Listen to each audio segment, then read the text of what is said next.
ओम नमस्ते जी।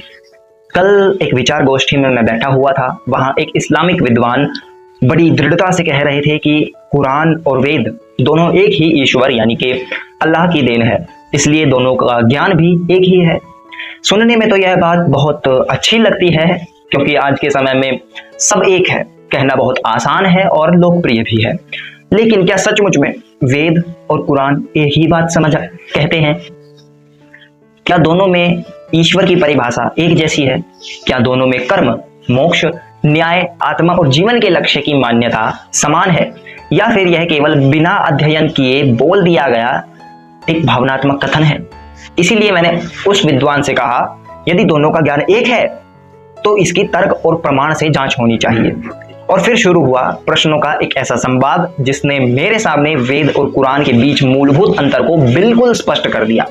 आज की इस वीडियो में हम भावनाओं से नहीं, तर्क, दर्शन और सिद्धांतों के आधार पर समझेंगे कि क्या ईश्वर का ज्ञान बदलता है, क्या ईश्वर किसी सिंहासन पर बैठता है या वह सर्वव्यापक है, क्या ईश्वर तक पहुंचने के लिए बिचौलियों की आवश्यकता है या नहीं, और क्या जन्म और दुख केवल मर्जी है या कर्मों का परिणाम, और क्या जीवन का अंतिम लक्ष्य भोग है या फिर मोक्ष।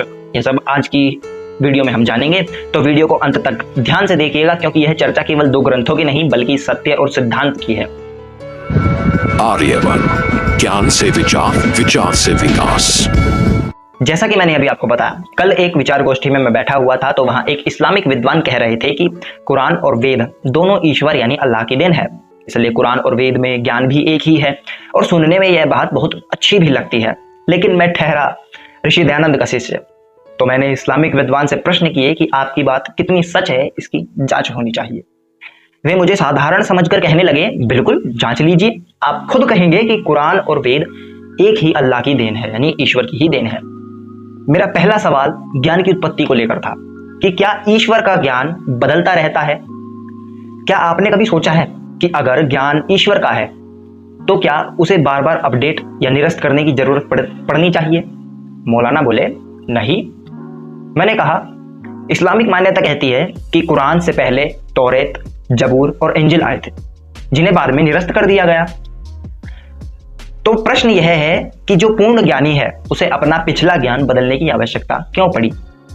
वहीं वेद के मत में वेदों का ज्ञान सृष्टि के आदि में दिया गया सार्वभौमिक ज्ञान है जो आज भी वैसा का वैसा ही है जैसा अरबों साल पहले था। तर्क यह है कि सत्य और ईश्वर का ज्ञान अपरिवर्तनीय होना चाहिए। यदि ज्ञान काल के अनुसार बदल जाए तो उसकी विश्वसनीयता क्या रह जाती है?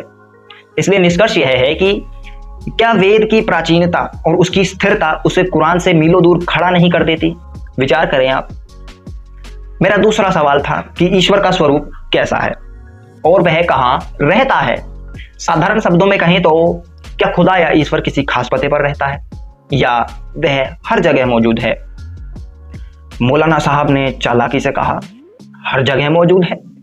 तो मैंने कहा, कुरान के अनुसार अल्लाह 7वें आसमान पर अर्श यानी कि सिंहासन पर बैठता है। यदि वह कहीं एक जगह बैठा है तो वह सीमित हो गया, जबकि वेदों का दर्शन हमें कहता है कि ईश्वर निराकार है और कण कण में व्याप्त है। जो सर्वव्यापक है उसे किसी सिंहासन की आवश्यकता ही नहीं। अब आप ही बताइए, जो सत्ता सीमित है क्या वह पूरे ब्रह्मांड का न्याय कर सकती है, या वह सत्ता महान है जो निराकार होकर भी सबके भीतर है? निष्कर्ष यह है कि ईश्वर की परिभाषा ही वेद और कुरान के बीच एक बड़ी खाई पैदा कर देती है। मेरा तीसरा सवाल, क्या ईश्वर और मनुष्य के बीच किसी तीसरे व्यक्ति का होना अनिवार्य है? मौलाना साहब चुप थे। मैंने कहा, कुरान में नबी, रसूल, फरिश्तों की एक श्रृंखला है। बिना पैगंबर की गवाही या सिफारिश के खुदा तक पहुंचना संभव नहीं माना जाता, जबकि वेदों का मानना है कि ईश्वर अंतर्यामी है। आत्मा और परमात्मा के बीच कोई बिचौलिया नहीं होता, आप सीधे योग और साधना से उसे पा सकते हैं। तर्क यह है कि यदि ईश्वर न्यायकारी है तो क्या वह किसी की सिफारिश से अपना फैसला बदलेगा या नहीं? यदि हाँ तो वह स्वतंत्र नहीं है। इसलिए निष्कर्ष यह है कि बिचौलिए का होना ईश्वर की पूर्णता पर प्रश्न चिन्ह लगाता है। इसी आधार पर वेद और कुरान के रास्ते यहीं से अलग अलग हो जाते हैं।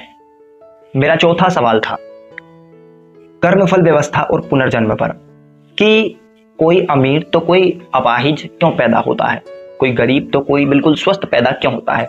क्या यह न्याय है कि किसी को जन्म से सारी खुशियां मिले और कोई जन्म से ही बीमारी और गरीबी झेले? मौलाना साहब चुप थे। मैंने कहा, इस्लाम के अनुसार यह अल्लाह की मर्जी या इम्तहान है, पर सवाल यह है कि बिना किसी पिछले कर्म और परीक्षा के कैसे?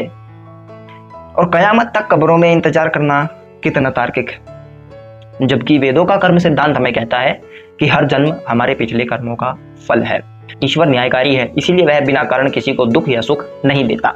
प्रश्न यह है कि क्या कयामत तक इंतजार करना बेहतर है या फिर कर्मों के आधार पर तत्काल न्याय मिलना? निष्कर्ष यह है कि वेद का ईश्वर कर्मों का हिसाब वैज्ञानिक तरीके से देता है, जबकि कुरान में यह केवल मर्जी पर निर्भर है। इसीलिए अब मेरा 5वां सवाल था कि जीवन का लक्ष्य भोग है या फिर मोक्ष? मरने के बाद क्या मिलेगा? शराब की नदियां और हूरे या असीम शांति और आनंद? मौलाना फिर से चुप थे। मैंने फिर से कहा, कुरान में जन्नत का जो वर्णन है, शराब के दरिया, हूरे और शारीरिक सुख, क्या वह एक आध्यात्मिक लक्ष्य हो सकता है? क्या यह लोक सांसारिक इच्छाओं का विस्तार नहीं है? जबकि वेदों के अनुसार जीवन का लक्ष्य है मोक्ष है, यानी दुखों की पूर्ण निवृत्ति और ईश्वर के परमानंद में लीन हो जाना। यह भोग नहीं, त्याग और शुद्धि प्रधान है। तर्क यह है कि जहां भोग की लालसा है वहां अध्यात्म कैसे हो सकता है? इसलिए निष्कर्ष यह है कि स्वर्ग और मोक्ष की परिभाषा ही यह तय कर देती है कि वेद और कुरान के बीच की दूरी कितनी गहरी है। तो साथियों, आपने देखा कि वेद और कुरान के बीच केवल भाषा या संस्कृति का अंतर नहीं है, बल्कि ईश्वर, आत्मा, कर्म, न्याय, मोक्ष और जीवन के उद्देश्य तक की मान्यताओं में भी गहरा अंतर है। आज बड़े बड़े मंचों से यह कहा जा रहा है कि सब धर्म एक ही बात कहते हैं, लेकिन क्या बिना अध्ययन किए ऐसा निष्कर्ष निकल जाना या निकालना उचित है? यदि दो ग्रंथों में ईश्वर की परिभाषा अलग हो, न्याय व्यवस्था अलग हो, जीवन का लक्ष्य अलग हो और मुक्ति का मार्ग भी अलग हो, तो फिर केवल एक ईश्वर शब्द बोल देने से दोनों एक कैसे हो सकते हैं? इस वीडियो का उद्देश्य किसी का अपमान करना नहीं, बल्कि सत्य को और तर्क को अध्ययन के आधार पर समझना है। यदि आप वास्तव में वेदों के सिद्धांत को समझना चाहते हैं तो सत्यार्थ प्रकाश का 14वां संबुलास अवश्य पढ़िए। और अब मैं आपसे पूछता हूँ, क्या आपको लगता है कि वेद और कुरान का ज्ञान वास्तव में एक ही है या दोनों की मूल मान्यताओं में गहरा अंतर है? आप अपनी राय कमेंट में अवश्य बताइए। वीडियो पसंद आई हो तो इसको लाइक और शेयर जरूर करिए। चैनल को सब्सक्राइब करना ना भूलें। मिलते हैं अगली वीडियो में एक और गंभीर और तार्किक विषय के साथ। तब तक के लिए धन्यवाद। आर्यवन, ज्ञान से विचार, विचार से विकास।